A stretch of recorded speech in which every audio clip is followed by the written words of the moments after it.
निकलेगा वह काफ़ी, यह उपजाऊ भूमि है और खेती भी होगी, उसी को आप खाएंगे भी।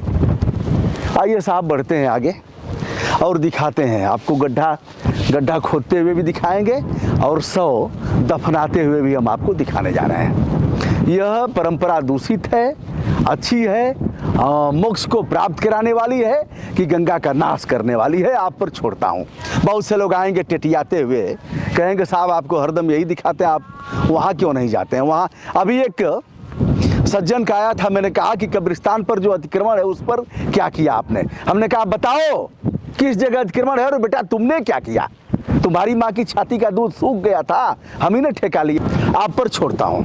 अरे तुम भी एक पत्र लिखो ना, कुछ ट्वीट करो और बताओ। और चले गए। अब उनकी दवाई है, दवाई को क्या करेंगे, दवाई गंगा माई खाएंगी और यह जहरीला रसायन, जहरीला केमिकल जाएगा गंगा जी में, इसे मछलियाँ खाएंगी इस दवा को, यह गंगा में घुलेगा और उस पानी को आप पिएंगे और मछलियों को आप खाएंगे।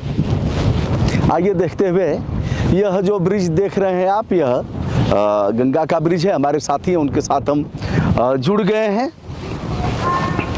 आइए आर्य शेखर साहब, यह लॉर्ड कर्जन ब्रिज है जी, ये लॉर्ड कर्जन का ब्रिज है, 1905 में बना था जी, और एक तरह से अवध और प्रयाग को जोड़ने का पहला साधन हुआ था। अच्छा। और उसके बगल में आजाद सेतु है।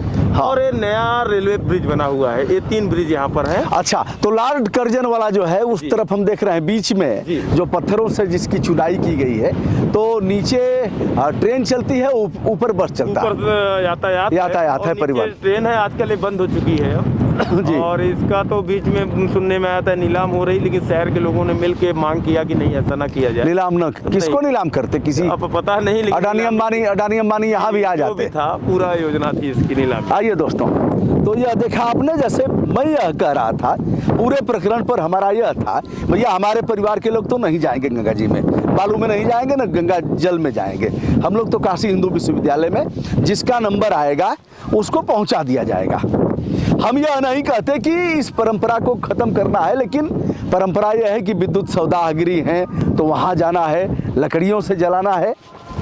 शेष मैं आप पर छोड़ता हूँ और इस मामले को मैं यही नहीं, इस मामले को मैं शासन स्तर तक ले जाऊँगा और इस मामले को मैं ले जाऊँगा माननीय उच्च न्यायालय तक। कई जगह नरकंकाल भी मुझे मिले हैं मनुष्यों की। अभी इधर देखिए, इधर यह गड्ढा खोदा गया है, यहाँ भी जगह जगह आपको मनुष्यों की लाशें मिलेंगी, दफनाई गई हैं। इसी गड्ढे में सब्जी उगाई जाएगी और सब्जी आप खाएंगे। आप चारों तरफ देख रहे हैं।